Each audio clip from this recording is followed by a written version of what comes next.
So I'll turn to our next speaker, who is John DeGagne. John is a stewardship officer with FLNRORD in the Stewart-Nechako Forest District, and he's president of the Society for Ecosystem Research in Northern BC, or SERNbc.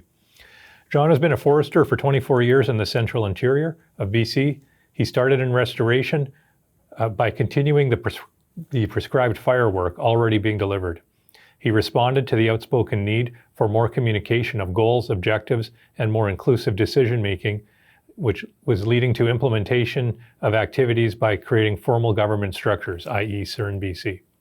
He's now working on building capacity for more project delivery, building needed planning documents that support delivery, and expanding projects both geographically across the north and across values. The foundation for delivery is that natural resource values are interconnected and that single species issues, i.e. salmon, caribou, fisher, and others, can be considered indicators of broader and interconnected ecosystem issues. SERNbc's vision is healthy and resilient ecosystems in northern BC, and the mission is to manage the structure and function of vulnerable and degraded ecosystems to achieve a desired condition that will sustain ecological services and socioeconomic needs. So I'll turn now over to John, and thanks for joining us today. Thank you, Jason, for that introduction, and thanks, Jeff, for the invitation to the meeting today. I'd like to acknowledge that I'm on the calling in today from the traditional territory of Saikaz First Nation, and which is located surrounding the town of Vanderhoof, Fort Fraser, and Fraser Lake. And I'd like to hearken back to some of the previous presentations. This morning there was a talk about a framework for delivery of these activities, and I think that's what this afternoon is all about. And there's a comment this morning too that you can't do everything everywhere, and I think that's where we're getting to in our work here, in that and if you take anything away from the presentation today, it's that land use planning is necessary to help us identify where your important values are and what you need to do in those spatially located areas. As well, that land use planning is a good start, but then you also need to link that to tactical planning or activities on the land base. So those two layers are important. The plans I'm talking about today are third and fourth in a series of plans that we've done for wildfire, and they're really getting more at this land use planning component. Ideally, land use planning would be done before fires happen, and and the recovery of those wildfires would be able to refer back to them. But in this case, planning is not really well established, so we delivered plans after the fact. And also, with respect to the Elephant Hill work, I'd like to echo the comments that First Nations need to be, work needs to be done in collaboration with First Nations. We need to go to them first. I think in the delivery of these plans, we initiated them without that first step, and we were quickly pulled back into a discussion, and now relationships, positive, constructive relationships, have been developed, and we develop an example of how you can build a framework for delivery of projects. Geographically speaking, I have two maps here. The one on the left shows general locations in the province. We're in the central interior plateau area, the upper reaches of the Nechako and upper Fraser systems. Our fire regimes here have fire return intervals of traditionally 125 years or so. Potential fire sizes could be up to 100,000 hectares, traditionally speaking. With climate change, maybe all of this has changed. However, we did have large stand replacing events on approximately 120-year increments. The two fires themselves are shown on the right-hand side. I'll get into the boundaries of them a little bit later, but you can see their general location right there. So I am speaking on behalf of this group called Yun Kunli, in the Dakil language, interpreted in English to be people who watch over the land, or guardians of the land. This name was given to us by Chief Archie Patrick from Stellatan First Nation, and we are comprised of a group of individuals from Stellatan First Nation, Noddle Wooten, Provincial Forest Lands Natural Resource Operations, and the Society for Ecosystem Restoration in northern BC.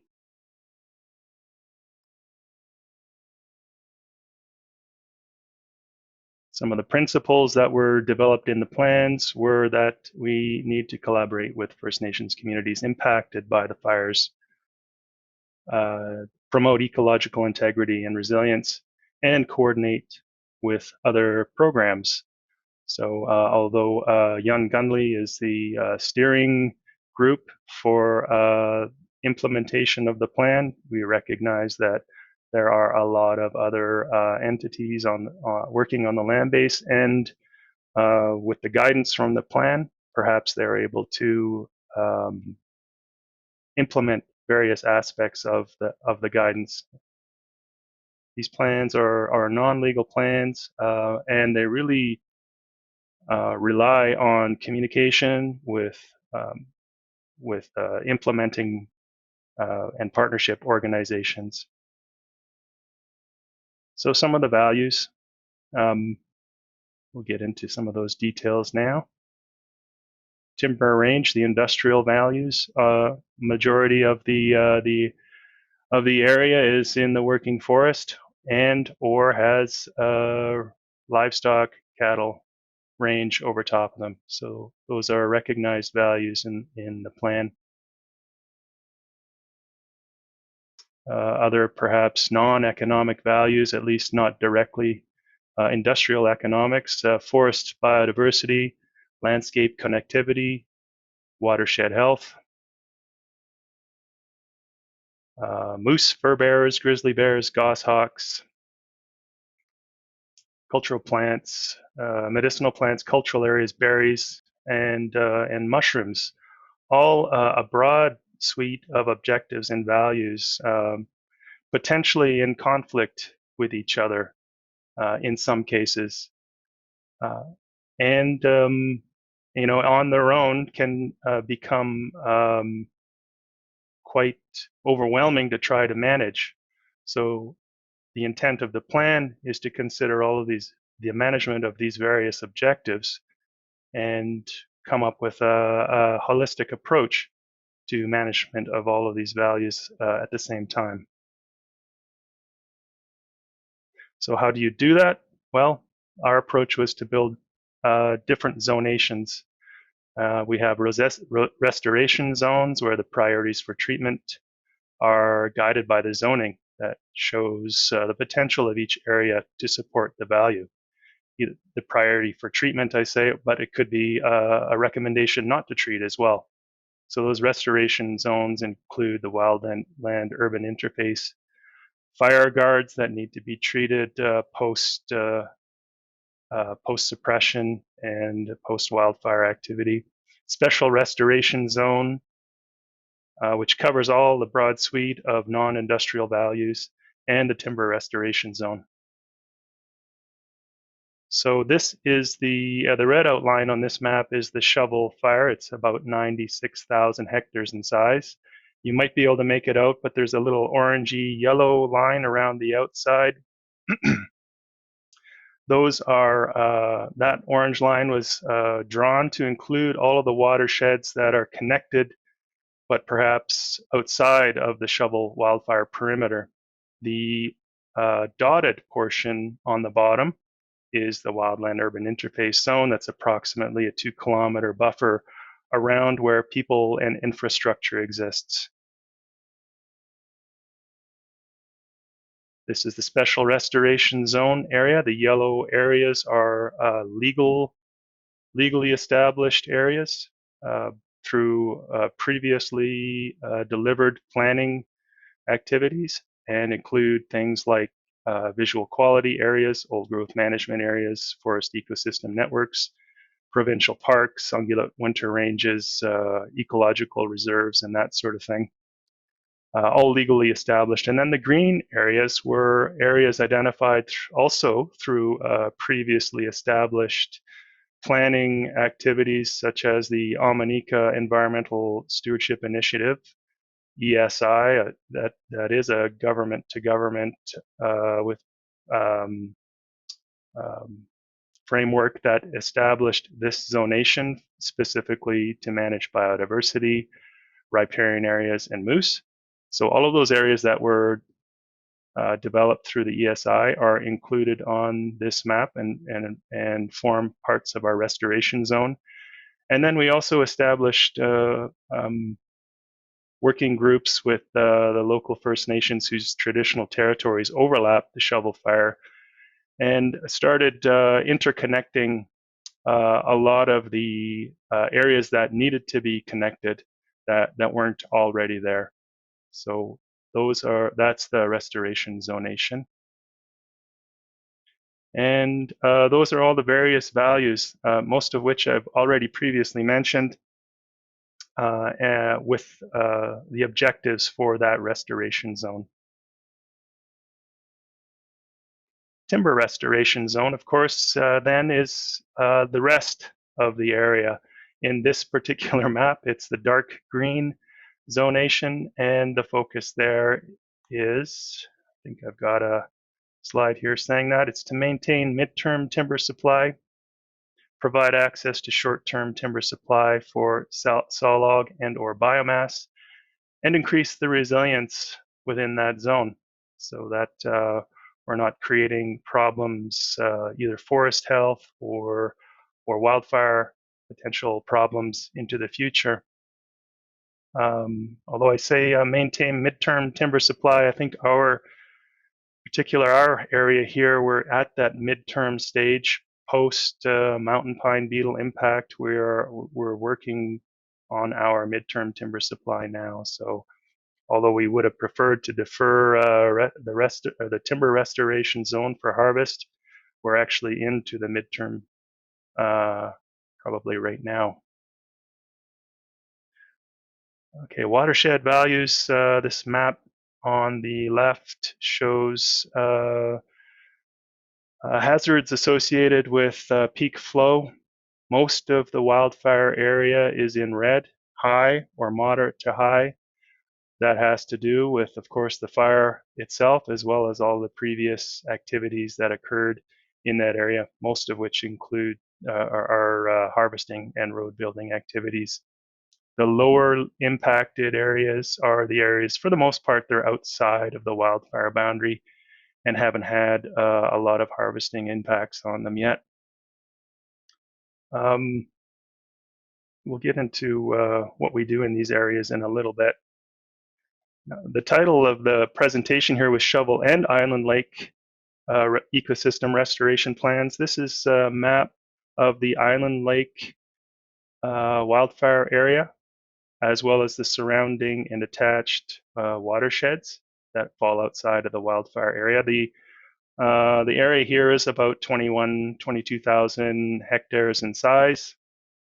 And the same process that we followed through with the shovel wildfire area occurred in this area too. And you can see on the map the different designations that we came up with. All of the different colored areas are further defined by whether or not they're a park, an old growth management area, scenic area, that sort of thing. But all together, the colored areas form the restoration zonation.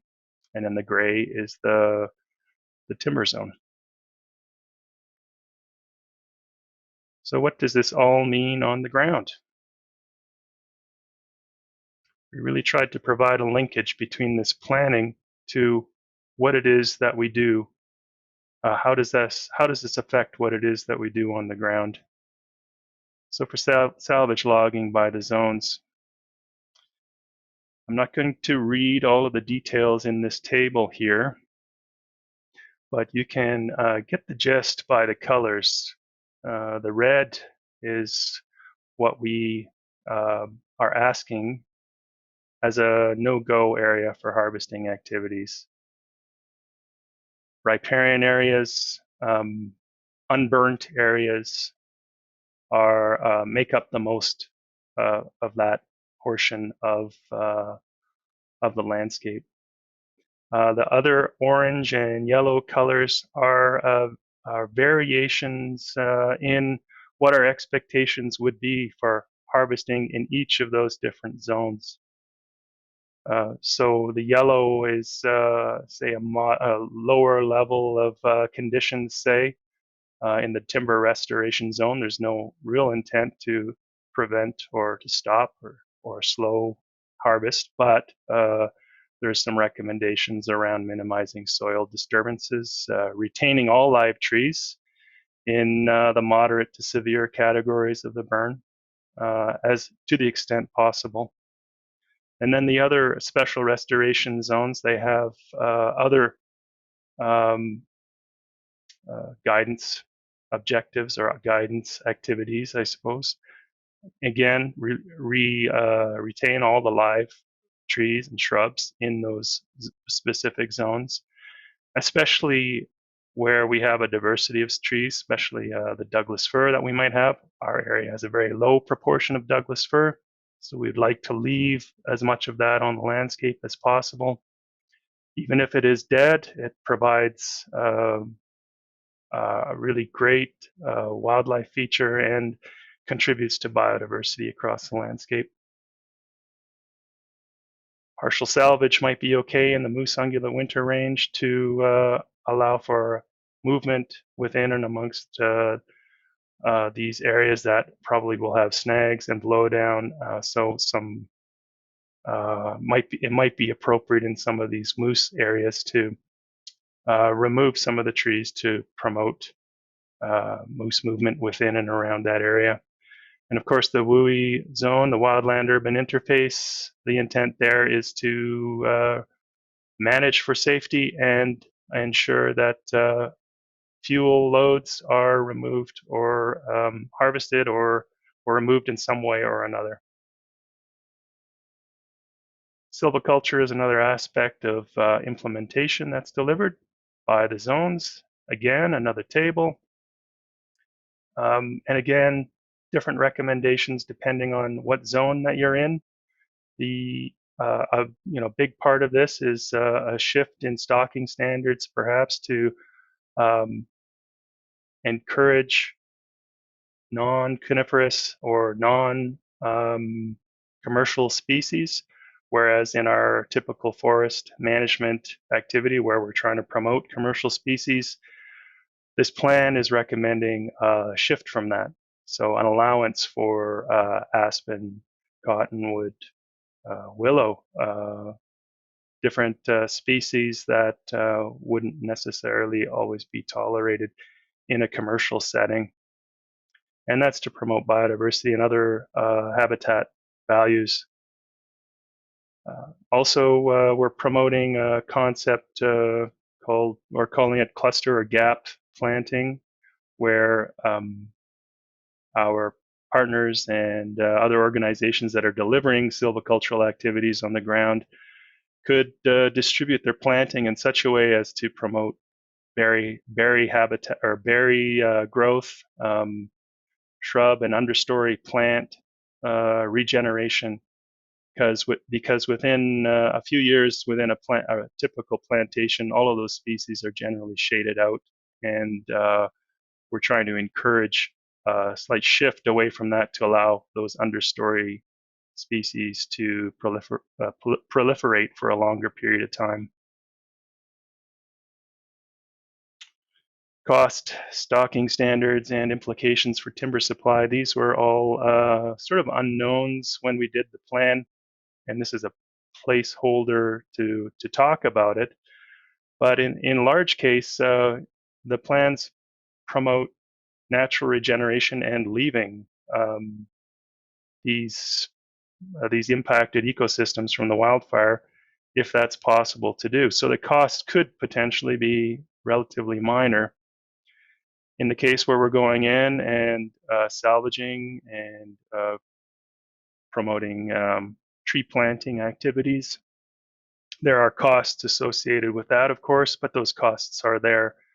In any case, what we're doing is suggesting a slight veer from what would normally be happening in a typical commercial plantation or operation and do something a little bit different. We don't expect that to cost too much more. It's just a shift in how we do things. Stocking standards, they're a legal requirement.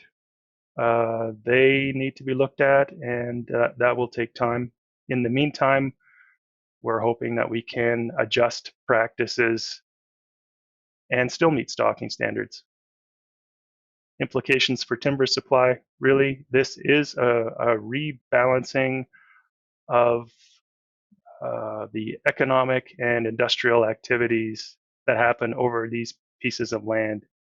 There are concerns about that, but at the same time, this is an example showing what could be done in these areas.